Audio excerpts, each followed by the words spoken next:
Bom dia a todos, senhoras e senhores. Parece que o bom senso está prevalecendo em nível federal nas instituições que estão sendo provocadas no curso do processo da eleição da Assembleia Legislativa do Estado do Maranhão. Tivemos parecer favorável da AGU, tivemos parecer favorável da Procuradoria-Geral da República. Não era de se esperar nada diferente em relação ao procurador Paulo Gonet e sua equipe, até porque tem se destacado do ponto de vista do respeito à Constituição Federal, um verdadeiro guardião, diferente do que acontece muitas vezes com as decisões dentro do Supremo Tribunal. A Procuradoria-Geral da República tem sido realmente implacável em defesa das normas constitucionais. Atacar uma eleição já definida, com um regimento que previa uma regra há praticamente 3 décadas, neste momento seria uma grande violência política contra esta casa e, obviamente, contra todas as casas legislativas do Brasil. A tendência é que a ação seja julgada improcedente e que o resultado do pleito seja mantido, apesar dos esforços de tentar se conturbar os trabalhos legislativos. Resta apenas esperar agora a pauta da ministra Carmen Lúcia e verificar, inclusive, os votos, principalmente do ministro Flávio Dino, que nós sabemos que atuou nos bastidores fortemente contra esse processo eleitoral de reeleição da atual presidente da Casa. Então, fica aqui a nossa deferência à Advocacia Geral da União, que apesar de ser comandada por um petista, ele, pelo menos nesse momento, teve a dignidade de respeitar o resultado soberano da eleição, os critérios soberanos e justos da eleição, que são critérios, inclusive, de eleição para presidente da República também, e principalmente a Procuradoria-Geral da República, que nós sabemos dos vínculos de fraternidade que o ministro Paulo Gonet tem com vários ministros do STF, mas mesmo assim ele se manteve resiliente, respeitoso ao que nós temos de mais valioso no nosso ordenamento jurídico, que é a nossa Constituição Federal.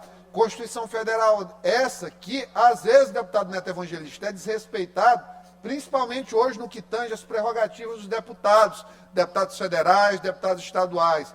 O artigo 53, que é soberano em relação às liberdades, às imunidades materiais, liberdade de discurso que cada deputado tem. Infelizmente, vivemos numa quadra, infelizmente, em que essas prerrogativas não estão sendo respeitadas. Essas prerrogativas não estão sendo respeitadas por conta de Polícia Federal, que acha que pode fazer o que quer, como se agisse como um órgão inquisidor, Supremo Tribunal Federal, que muda a jurisprudência na conveniência de seus interesses, ao seu bel prazer. Então, é momento do Legislativo se unir e defender as suas prerrogativas. A eleição da Assembleia Legislativa do Maranhão mantida é um marco importante nesse sentido, e esperamos que em breve, logo, logo, essa situação seja passado e que tenhamos tranquilidade nos trabalhos. Deputado Glauber, fique à vontade. Quero parabenizar aqui rapidamente o seu pronunciamento. É importante atos que aconteceram antes de ontem e ontem, né, tanto a AGU quanto a PGR se posicionando sobre a nossa eleição, e conforme disse em entrevista na semana passada, quando se participa de uma eleição, a gente já sabe as regras já estão postas.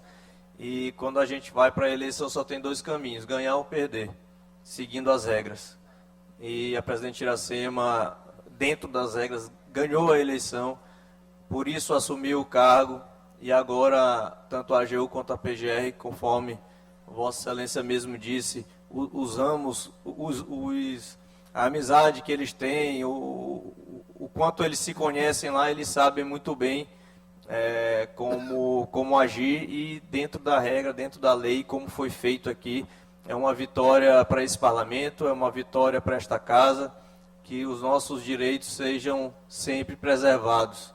Então, parabenizo Vossa Excelência, e também queria só fazer uma parte aqui do seu discurso, porque eu não tive tempo de apartear a deputada Viviane, também parabenizar a deputada Daniela, que passou por 2 anos como procuradora da mulher, fez um grande trabalho, e agora a gente sendo representado pela deputada Viviane. Espero que tenhamos o os próximos 2 anos de muito trabalho, também defendendo as pautas femininas, como fizemos nos últimos anos aqui nessa casa. Então, desejo sucesso à deputada Viviane e também parabenizo pelo término aí do mandato da deputada Daniela.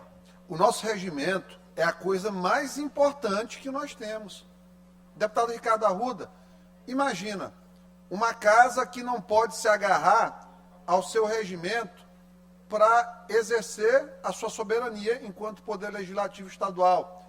Imagine um deputado que não pode se submeter e ter ao seu lado o regimento para se proteger no caos de uma perseguição política eventual que possa acontecer. Imagine um regimento não poder permitir a um presidente ter a segurança e a tranquilidade de fazer a gestão da casa como um conjunto normativo que se lhe impõe nesse período. Então, defender o regimento interno da Assembleia, ainda que ele precise de tempos em tempos de ajustes para se adaptar às demandas sociais, para se adaptar às novas interpretações de normas constitucionais, que a Constituição é um eterno remodelar de preceitos jurídicos, termina sendo, apesar destes serem basilares e teleologicamente sempre ajustados, mas o tempo todo o regimento precisa manter os seus pilares. Então, foi feito todo um esforço para que esse regimento se adequasse, para que se tivesse uma eleição tranquila, livre de qualquer interferência. Devo lembrar, primeira vez em muito tempo em que o voto secreto foi utilizado. O voto secreto nesta casa. Imagina, cada parlamentar livre, presidente, para votar em quem quer, sem pressão, sem precisar receber vantagens pecuniárias ou de outra ordem, para que se posicionasse, com a possibilidade, inclusive, de chegar ao final de um escrutínio 21-21 e ter 33, 34 deputados lá em cima, dizendo que votaram na presidente da Assembleia. Um regimento que permite o direito de não autoincriminação na questão das votações em relação à presidência. Então, esse regimento nós devemos zelar por ele, porque ele é uma garantia do exercício pleno das nossas prerrogativas enquanto parlamentares que somos. Fique à vontade, deputado.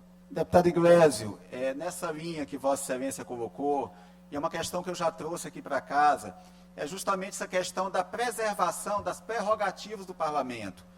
No momento em que nós começamos a abrir mão dessas prerrogativas, nós estamos apequenando a nossa atuação parlamentar e criando precedente justamente para isso que Vossa Excelência colocou, criando instabilidades e incertezas jurídicas e abrindo flancos para que outros poderes possam, de alguma forma, intervir nas decisões dessa casa, que, enquanto parlamento, devem ser soberanas. E o que a gente vê nessa decisão, tanto da Procuradoria-Geral da República, quanto da Advocacia-Geral da União, na verdade, não nos surpreende, porque nós já tínhamos a consciência e a convicção de que fizemos a nossa eleição baseadas no nosso regimento.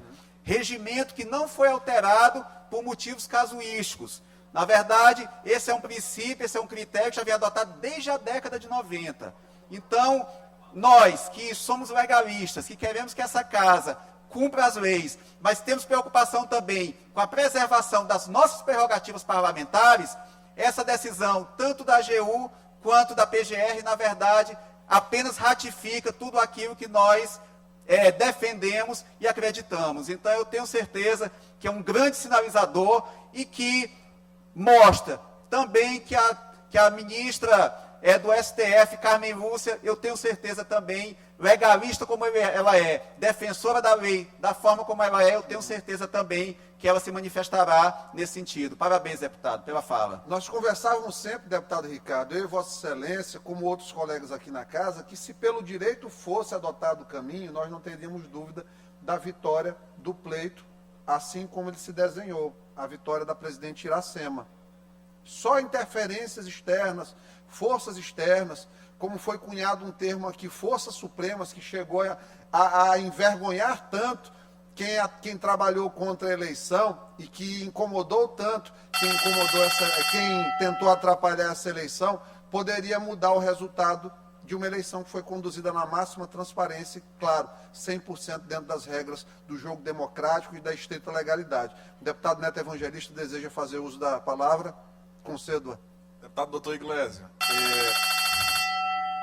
Vossa Excelência traz um tema que nos diz respeito, um tema interno nosso, um tema que foi entendido pela AGU e pela PGR, que é um tema interno nosso, né, como bem dito pelo deputado Ricardo Arruda. Não foi nenhuma mudança casuística, pelo contrário, é uma regra já antiga aqui na Assembleia Legislativa. Né, não houve mudança para beneficiar A ou B para o resultado dessa eleição. Portanto, eu acredito que tanto a AGU quanto a PGR acertam quando dão um parecer da forma como deram, e agora nós vamos aguardar que o Supremo possa fazer aquilo que a ministra relatora pediu, ouvir outras instituições para a formação de sua decisão. Quis ouvir, a oitiva chegou no sentido de manter a decisão que a Assembleia Legislativa determinou de forma assertiva, portanto, legitimando a nossa presidente Iracema a se manter no cargo como presidente nesse próximo biênio da Assembleia Legislativa.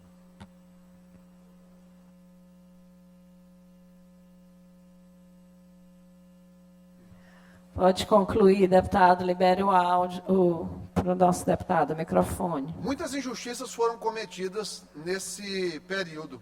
Muitas injustiças contra muitas pessoas. Pessoas que não participaram do processo foram acusadas de participação, como se estivessem influenciando deputados. Cito aqui nominalmente o presidente do MDB, Marcos Brandão, foi acusado aqui de estar cooptando deputados no dia. Porque estava eventualmente dentro da sala, lá em cima, enquanto figura de diretor legislativo da casa, que, diga-se de passagem, foi exonerado de maneira injusta. Depois foi também nomeado pelo governador do estado, respeitando o arcabouço normativo, súmula vinculante do STF, a 13, salvo engano. Então, respeitou a súmula, ministro Alexandre, numa canetada liminar, proibiu, a vida seguiu, mas a injustiça foi cometida e a gente espera que o reparo também, ao final de tudo, seja também feito. Não custa lembrar que o Supremo já nos proibiu de eleger nosso conselheiro do Tribunal de Contas, aqui na Assembleia. O Supremo já atrapalhou aí a eleição do novo desembargador do Estado do Maranhão. A interferência externa continua ocorrendo dentro do Estado, dentro dos poderes aqui do Estado do Maranhão, e não pensem que isso vai ter silêncio ou subserviência dessa casa. Não se tem medo de ninguém do Supremo Tribunal Federal. Não se tem medo de ninguém do Supremo Tribunal Federal. Não se tem medo de ninguém do Supremo Tribunal Federal.